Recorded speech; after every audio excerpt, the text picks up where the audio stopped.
Hi, everyone. Welcome to Mini Scroll, the daily internet culture podcast bringing you the biggest stories from social media, the creator economy, and the digital space every Monday through Thursday and sometimes Fridays. I'm your host, Lauren Meisner, the founder of the youth digital media brand, Centennial World.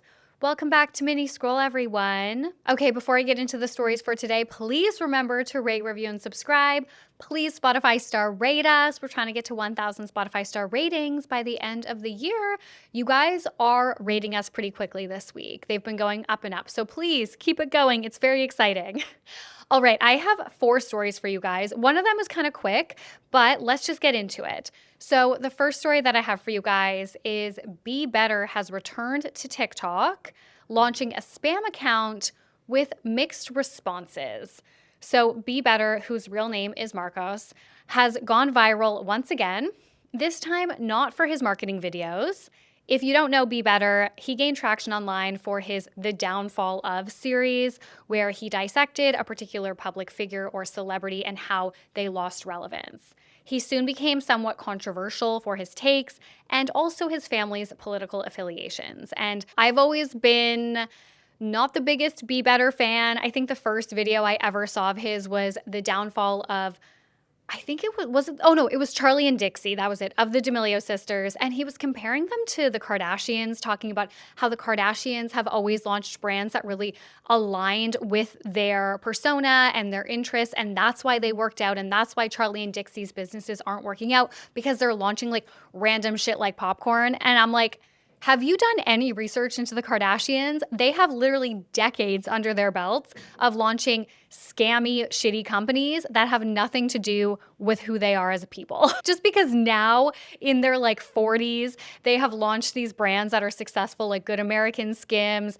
Lemmy, they've like found their footing and actually have launched brands that align with who they are and how we know them publicly doesn't mean that they didn't have literally decades before that of launching completely irrelevant brands just for cash grabs. Anyways, that is a bit of a rant there. His primary TikTok account, Be Better Company, has 1.6 million followers, but this story starts with Marcos creating a spam account to reach a smaller audience. The account had the handle at Marcos Bits. At the time of recording, the account is actually no longer available. It may have been deleted by him or taken down by TikTok. There is no confirmation either way. I did see the account live, so I can verify that it did exist. Okay, so having said that, there are reposts of his content floating around TikTok. One video has gained specific traction, with Marcos talking about why he quote-unquote disappeared from the platform.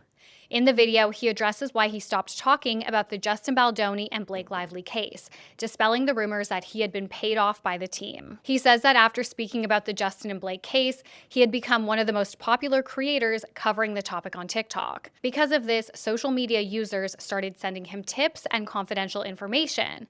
He claims that he had received one really confronting piece of information that was, quote, incredibly dark, very, very disturbing information. He didn't say anything further, and he kept it pretty vague to protect the source and the information, since apparently it is sensitive.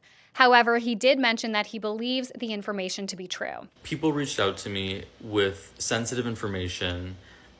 People told me things off the record and sort of treated me as an investigative journalist, even though I am technically not a journalist. That is not my career, nor is that what I went to school for.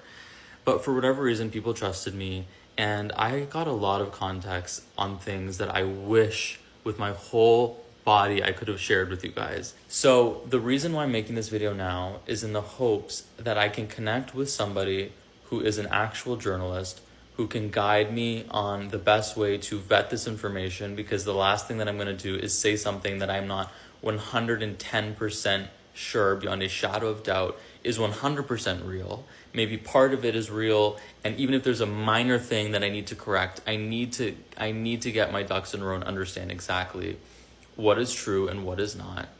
And then also, I need to share it with somebody who can eventually share the information with the public with the buffer of the legal protections that exist in a mainstream media outlet. Okay, so there's been mixed response to this content. There's one camp of people who are locked into this. They believe what he's saying and they're worried about him, hoping that he is protecting himself accordingly. They believe that TikTok has removed his account because of this video.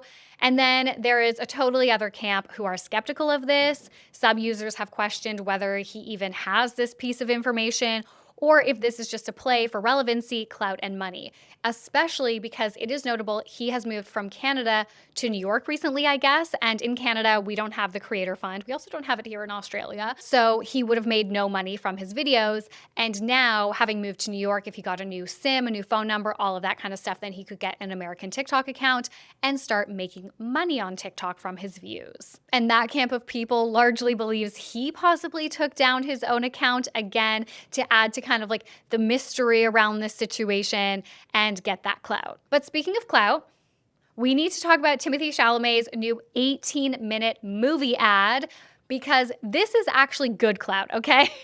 Whatever is going on with Be Better is not necessarily positive.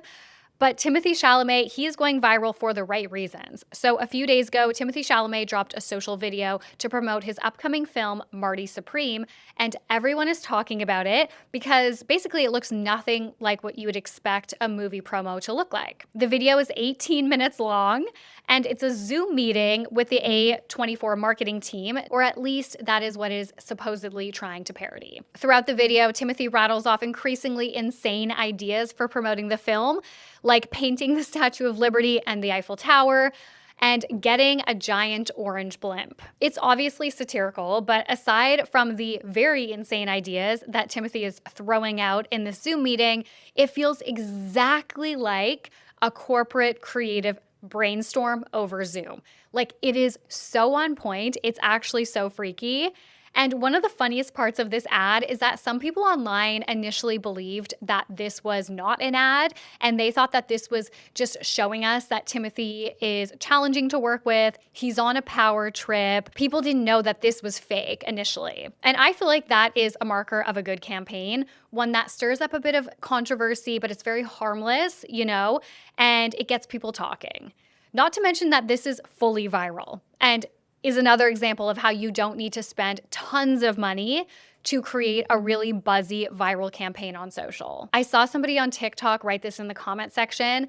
They basically said that this ad was so successful because they combined a recognizable format, which is corporate Zoom calls, with a satirical take on a specific subculture, which again is corporate marketing. Ashwin, who's a popular marketing creator on TikTok, also noted that it's successful because while trailers may generate views, they don't typically generate discussion because they're not inherently that shareable.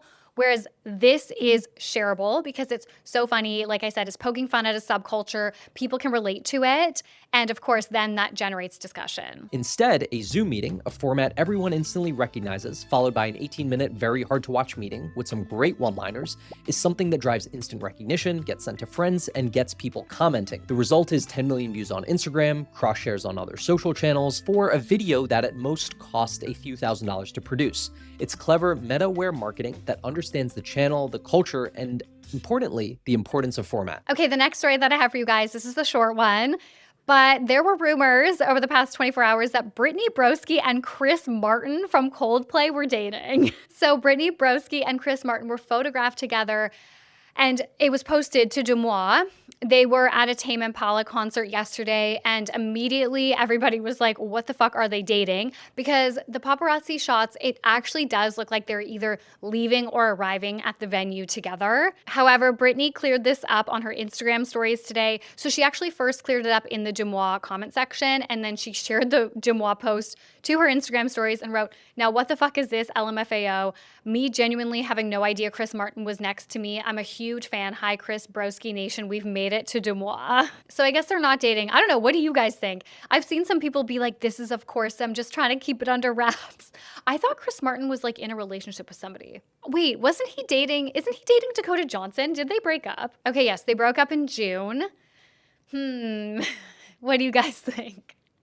I don't think this is real just because I don't think that she would go to those lengths to like defend it and be like, this is not true. I didn't even know he was there. Okay, the last story that I have for you guys is the DoorDash girl has been arrested after her story of being exposed to a naked man while delivering food went so viral last month.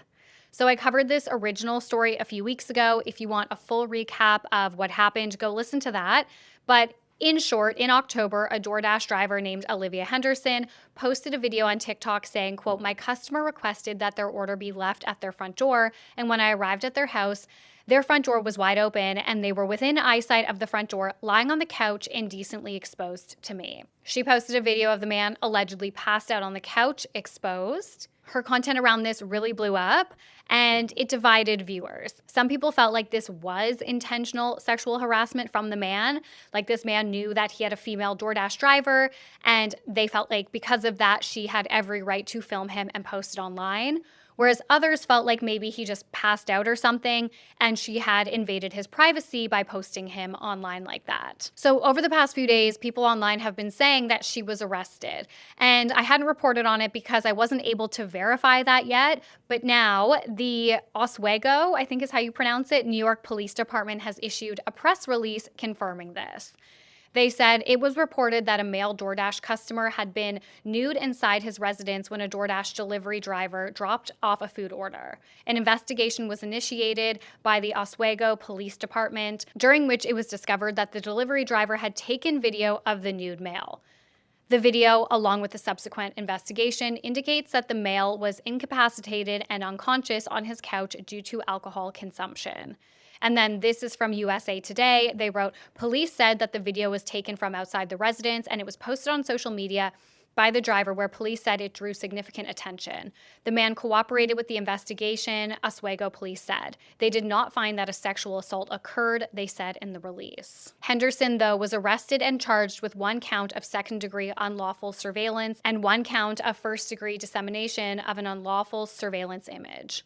Both are felony charges. Henderson was released pending a court date. So yeah, I'm not really sure if we'll get any more information on what happened in this case. I understand why people are so interested in it. Like, it was brought to us and it just went so viral. So I understand why people want to cover it and want to talk about it and want to share opinions on it. But I think this is probably the end of the road for this situation, as much as we're going to learn online. Anyways, guys, that's it for Mini Scroll today. Thank you so much for listening. I love you guys. Please remember to rate, review, and subscribe. Please Spotify star rate us.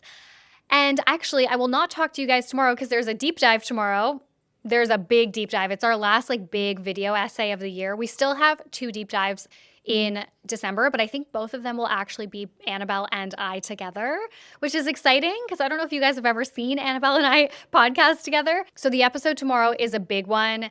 It's an exciting one and it's a niche one. I really think it's a pretty unique topic. So I hope you guys like it. Anyways, I will talk to you guys for Mini on Monday. Bye.